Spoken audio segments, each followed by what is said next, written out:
howdy people of the world. Just kidding, I'm not country. The gloves are back.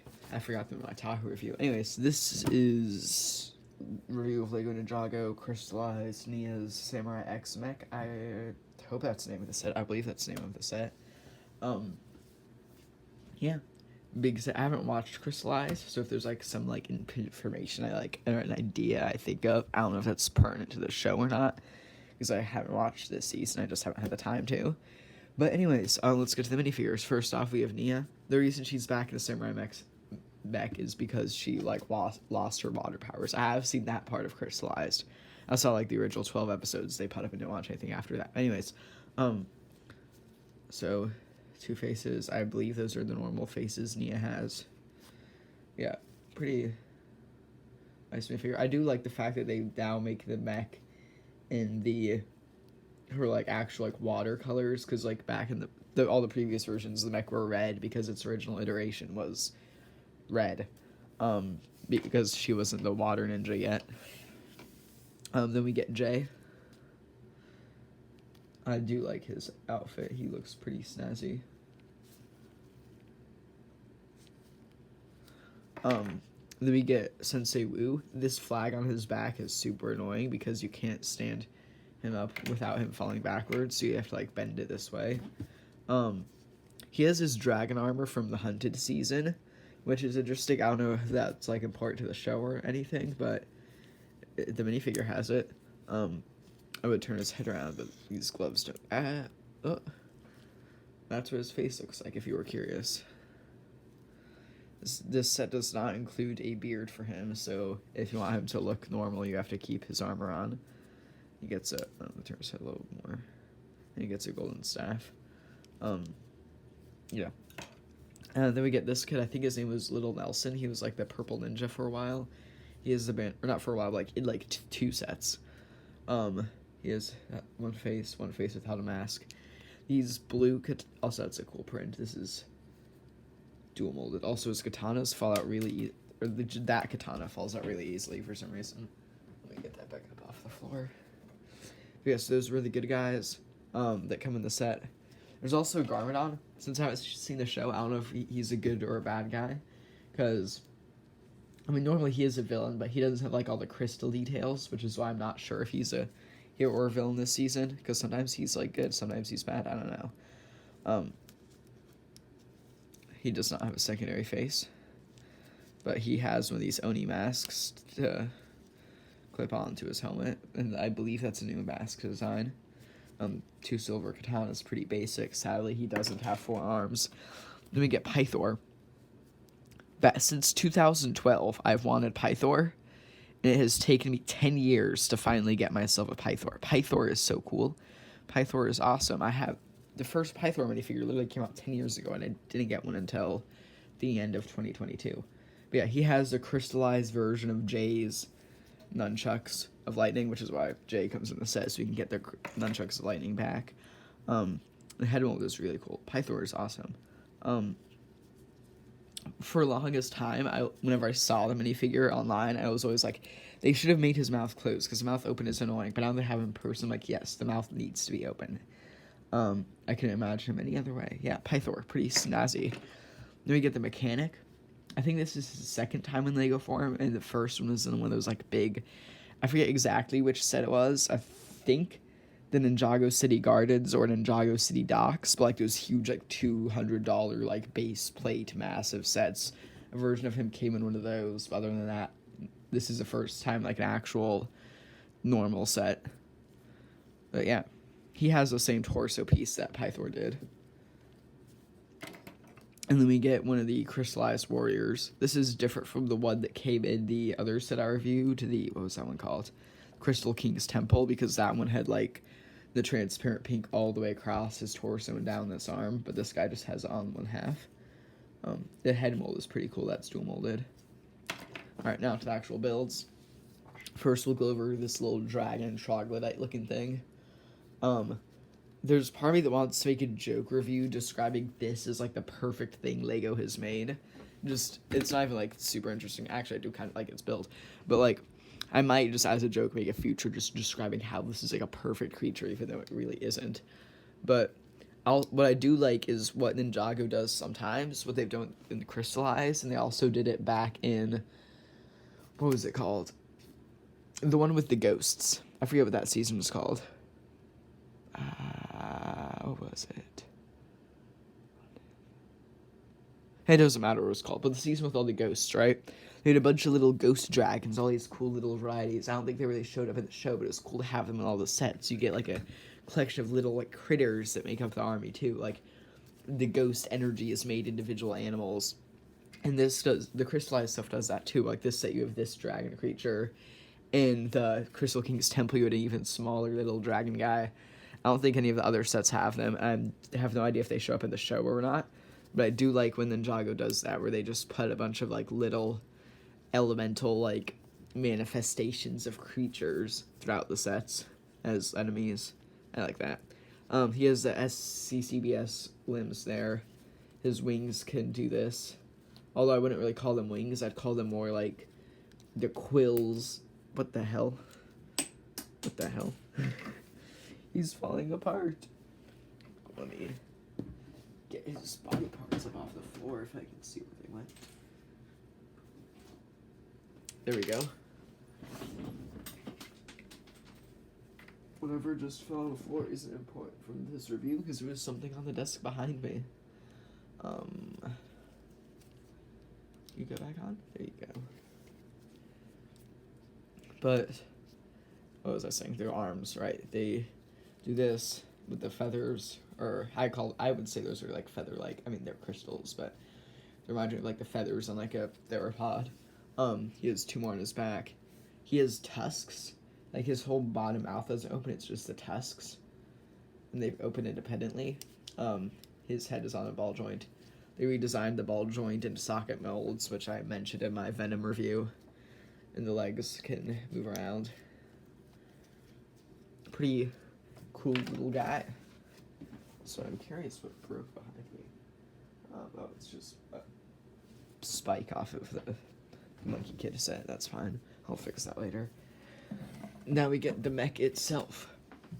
Now, one thing I've always thought of is, because obviously with LEGO minifigures, they all have the same body type, right? So there's always probably, it's like, if they didn't have the same body type, what would their different body types be? And so when you get, like, big mechs for characters, part of me is like, oh, I wonder if that's how they would be shaped. Like, if they were shaped like a person as opposed to always being the minifigure shape. So, like, if this was the body type Nia had, right? And so while I was building this out, I was thinking about that, and I was, damn, would she be thick. I don't like thick girls, though, so, sadly, my fantasies are ruined. I'm just kidding, I don't have Ninjago fantasies. I have Bionicle fantasies. Let's ignore that, though. Okay, head. Head is very cool. The neck does weird things. Yeah, the way they do the neck, it, like, bends in 2 places. So you have a ball joint down here, but then it can also do this without turning the ball joint. But, yeah, the head is actually really cool, like, samurai helmet. From the back, it looks kind of weird. But from the front, yeah. Also, obvious thing, massive X in the center of the armor. These things can fold back and forth. We'll get into what's in there in a second. I'm going over externals. The shoulder panels can rotate around in a bunch of different fashions, but they each have a spring-loaded shooter in there. So you get something like this, shoot forward. The box has them set here. You could commit seppuku, shoot behind. Yeah, you can rotate them all around, shoot whatever. The back is very smooth. I like this like spinal column pattern with the gold ingot pieces. And then the shoulders, I'm just kind of going all over the place here. The shoulders use this new joint piece that goes up and down and also rotates like that by combining 2 different ratchet joints. There's a little bit down here that moves depending on how you want to pose that. Elbows are just a ratchet joint, although because there's so much weight here, this it has enough friction to hold, but you can easily just push out of position because of the amount of weight behind it. I also like the color blocking of the blue upper limbs, but then the black lower limbs. That's pretty cool. It's like gloves and boots almost. and fist rotate or hand rotates around. You can move all the fingers. I just removed a finger. Where did that finger go? Oh, there it is. I just had a really weird burp that wasn't audible, but I felt it, and it felt weird. Let's put that finger back on. It has like Mewtwo style pads on the fingers too, which I just realized I broke the. I'll fix that when I show you what's inside of there. The swords, it holds onto the swords, kind of weird, but it doesn't really matter. This is a new sword piece. I do like that Ninjago always gives us new pieces like that, because those can be used in Bionicles. Give me a second. I'll deal with that later. On the back and front around the waist, there's these two pieces that move. Yeah, they do this. It's like a waistcloth, so when you move the leg, they move with it. Although I wish they used pieces that didn't have as much friction. So if you move the leg like this, it would move upright, but then when you move it back down, it would fall down with it, so you don't have to manually push it. If you're wondering what pieces I mean that don't have friction, there's, on this trained polybag, pieces here, they, like the ball joint that's there is the same, but the piece that the socket itself doesn't friction, so it dangles. And it would have been interesting if they designed this in a way that did that also. Although, because the way that, I guess actually, I know, I see why they didn't do that. Because that socket is turned, so they'd have to turn it again. Anyways, also let me move this. The legs have the same joint that the shoulders do that rotates and moves back up and down. They have the C-bound cockpit as knee pads, which looks pretty cool. Also, there's a bunch of friction in the knees because it's 3 ball socket joints that allow for the bend. I didn't mean to do that.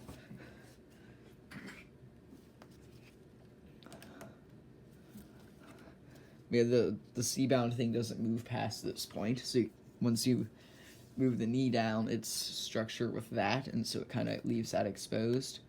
But you can move out this way. I don't know why you'd want to, but you can.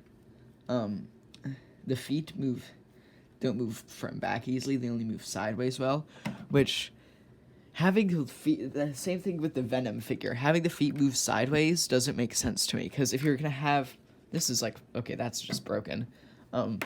If you're gonna have the character have like bendable knees and bendable legs, you're gonna want them to put them in a running position, but you can't really, because the feet don't bend that way, they only bend sideways. Like, what's the point of having feet that only do this? What is their intention there? What are they doing? It doesn't make sense. I do like the continuity of both of those joints having these like big bolts sticking out. Although this side the bolt makes sense, but this way that the foot's rotating, that way the bolt doesn't make sense.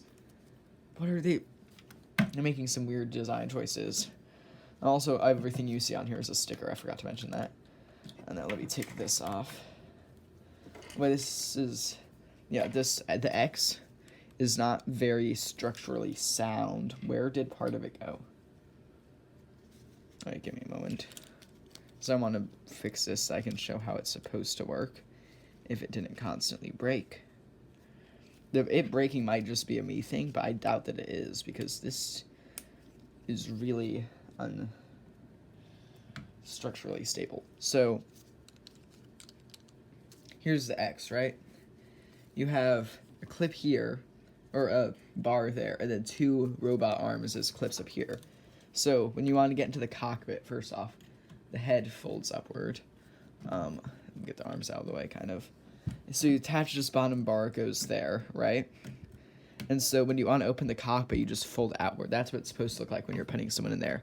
But because these bar pieces are round, they'll like fold sideways weirdly, which messes up lining up the other joints, which are also on those things, which also get lining messed up.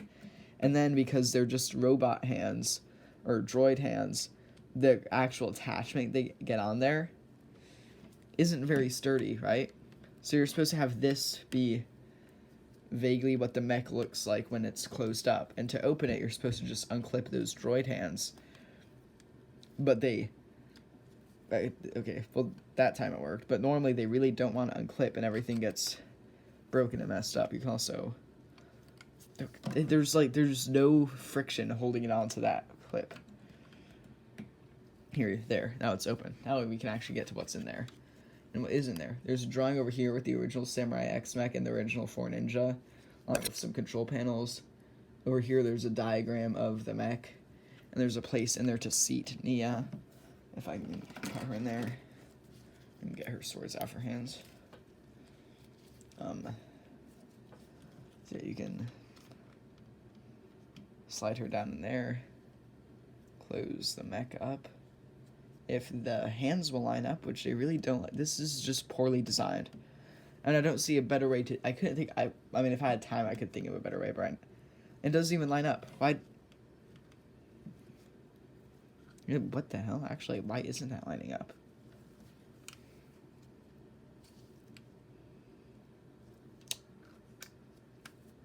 Okay, now it does. So yeah, now you have her in there. You have to push to get to line up. The reason it wasn't lining up before is you had to push her helmet down. How did that break? Okay. Also, if you stand her up in there, I actually just thought about this. Does she... Okay, no, her head doesn't. Actually, it kind of does. I do like mechs like this where it's like a big head and then you just see the person's head poking out. Oh, this one, she's not really standing in there. She's just...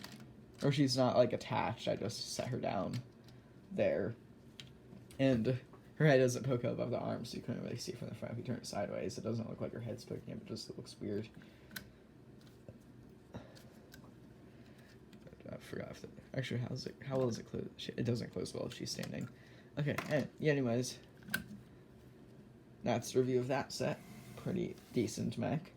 Also, pretty cool little critter. I don't think this would be a fair fight, though. The little guy would win easily. Short king for the win.